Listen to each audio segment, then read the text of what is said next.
Hello, Lane Leopards. Welcome to round 2 of our March Madness. Today's matchup is Players in Pigtails versus Family Huddle. Hi, I am Mrs. Aguirre, and today I'm reading Players in Pigtails by Shayna Corey. Katie Casey wasn't good at being a girl. At least not the kind of girl everyone thought she should be. Her clothing was crumpled, her knitting was knotted, her dancing was a disaster. And no matter how hard she tried, her heart just wasn't in home ec. But there was one thing Katie was good at: baseball. Katie could catch any ball with any mitt with her eyes closed. She could hit any ball with any bat with one hand behind her back. She preferred sliding to sewing, batting to baking, and home runs to homecoming. Her parents were not at all pleased. Why not piano or painting, they pleaded. What good is baseball to a girl? But Katie wouldn't be swayed. She walked baseball, she talked baseball, she even dreamed baseball. She went to the ballpark every chance she got. She loved the hot dogs and peanuts. She loved the shouting and singing, but most of all, she loved watching the professional players play ball. Sometimes she even imagined she was one of them.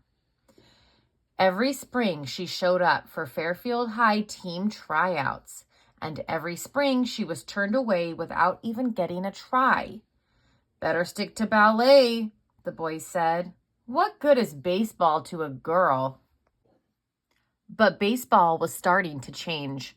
America was at war, and more of the country's boys, including the professional baseball players, were going off to fight. The fields were almost empty, and the fans were getting frantic. Even President Roosevelt was worried. What was a country without a national pastime? No one wanted to find out. Finally, Philip Wrigley, the owner of the Chicago Cubs, had an idea. If women can work in factories and even join the army, he said, why can't they play ball? Outrageous, everyone said. Girls playing baseball? No one will pay to see girls play ball. But Mr. Wrigley didn't listen. He sent out 30 scouts to find players for his league, the first and only girls' professional baseball league. The scouts searched high and low, near and far, and to be perfectly frank, they were flabbergasted by what they found. All over the country, girls were playing ball, and they were playing just as good as boys. Washington, Texas, California, Florida, Louisiana, and New York. One of them was Katie Casey. Say, sister, said a scout when he saw her curveball, how'd you like to go to Chicago to try out for a real team? Would she? Katie didn't have to think twice. She went straight home and packed her bags, kissed her parents goodbye, and boarded the very next train. When she got to Wrigley Field, she broke into a grin. There were hundreds of girls. There were farm girls and city girls, tall girls and short girls, girls from far away and girls from down the block. But no matter what they looked like or where they came from, they all had one thing in common. They all loved baseball. Katie had never felt so at home. Sign her up, said the coach of the Kenosha Comets when he saw her swing.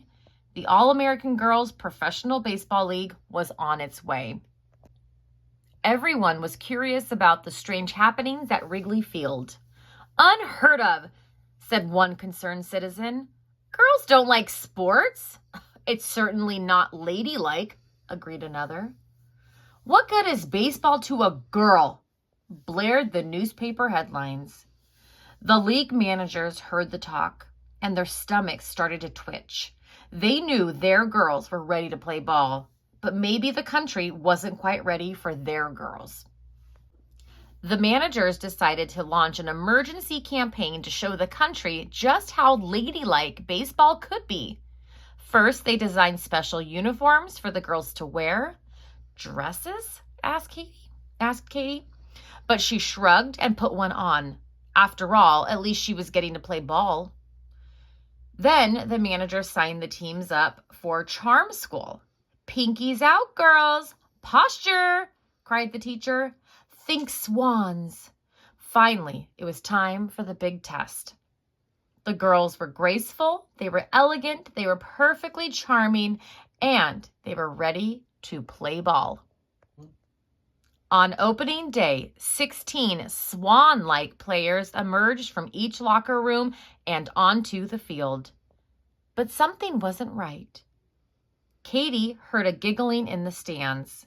It grew louder and louder. "Careful, you might break a nail, girls," someone shouted. "Players in pigtails?" roared the crowd. "Is this a ballpark or a ballroom?"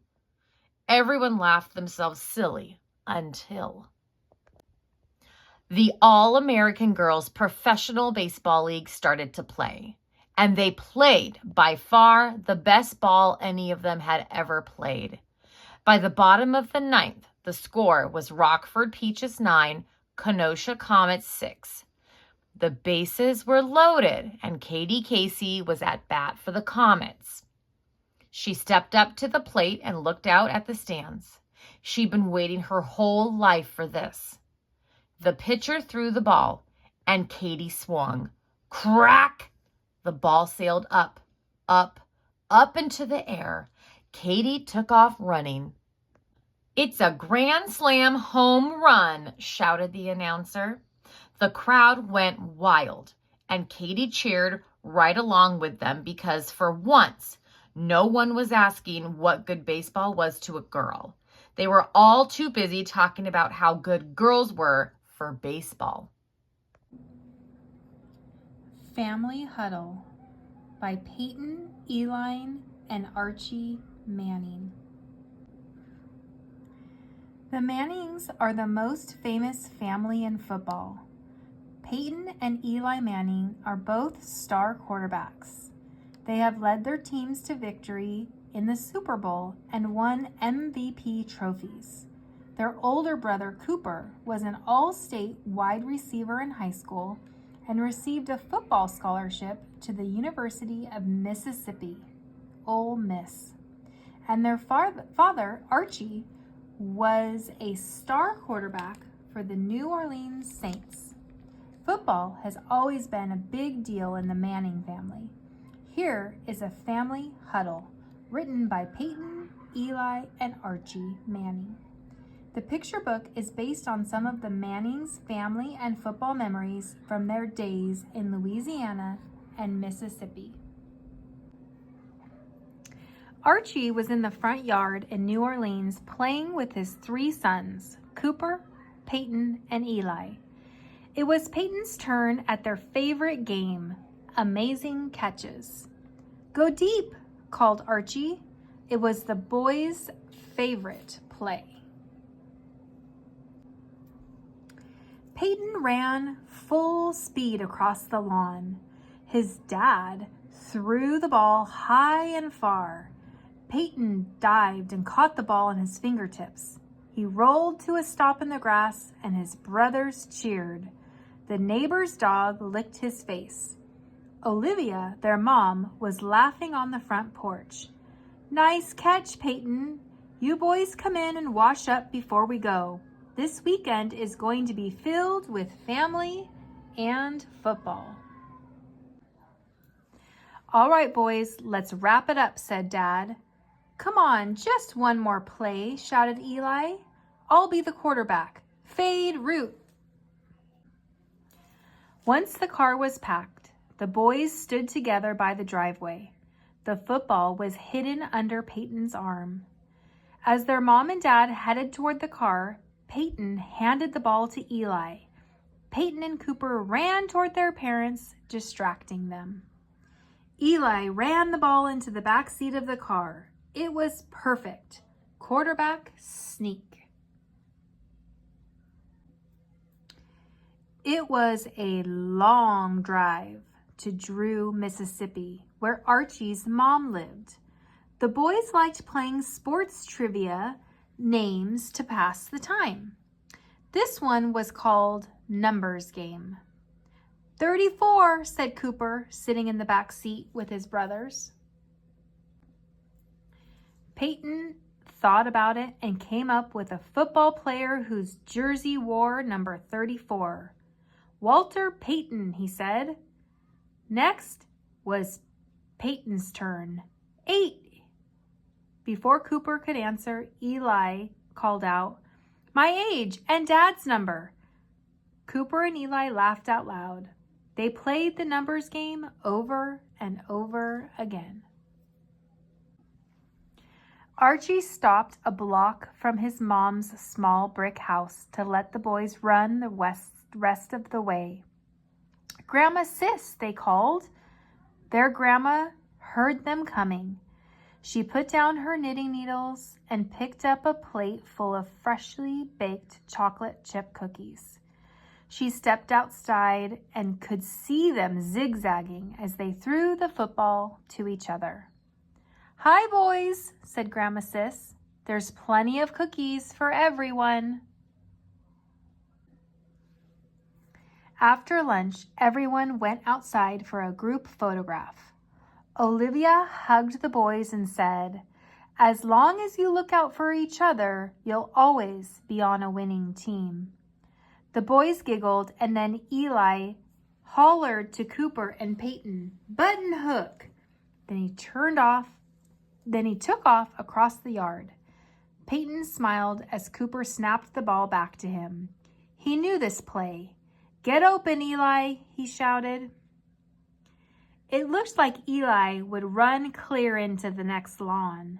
Suddenly, he planted his foot and turned in towards his brothers.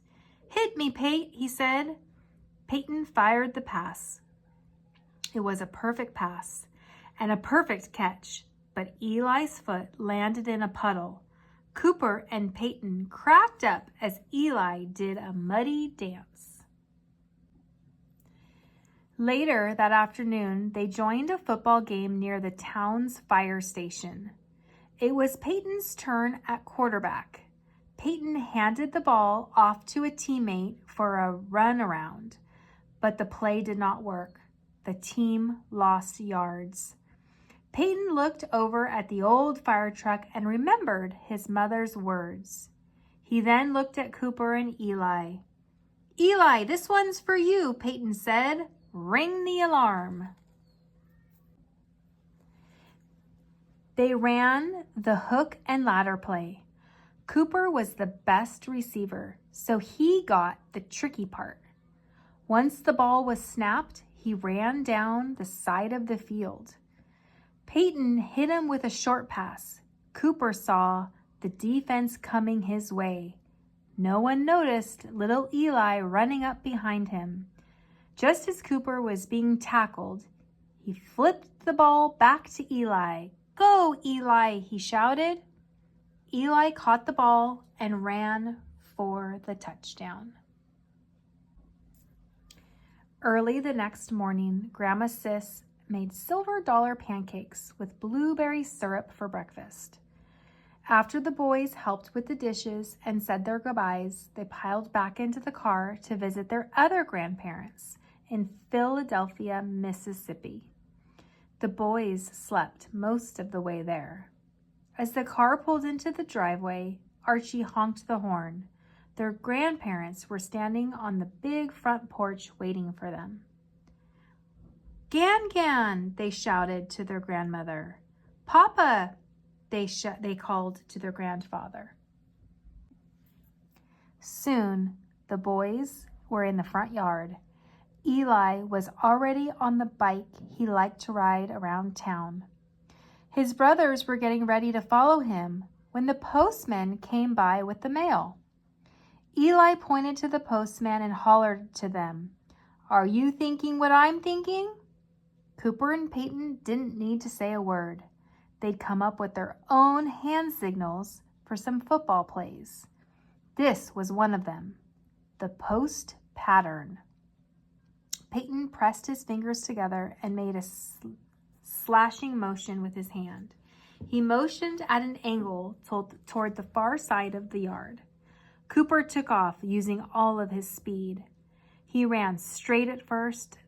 Just as Peyton released a rainbow pass, Cooper cut in at an angle towards the center of the field.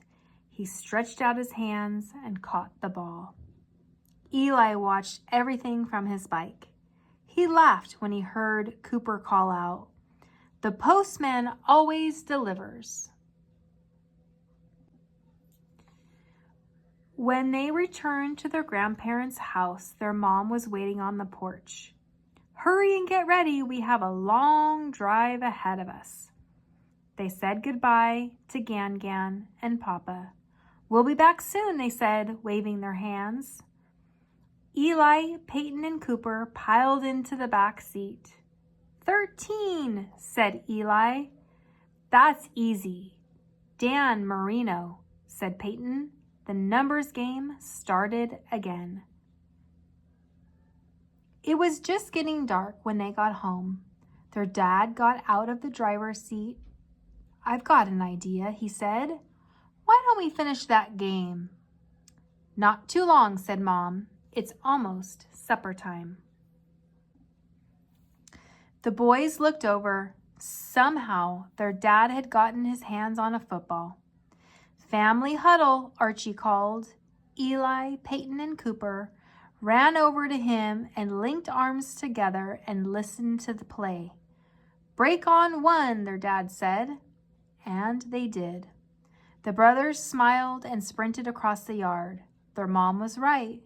They were on a winning team. The end. All right, Lad Lane Leopards. I hope you enjoyed the video. Both books were winners in the first round. That's the only way you get to the second round if you were already a winner in round one. So please vote, share what you think, and only the book with the most votes will move on to the final four. Thank you for watching. Please make sure you like and subscribe.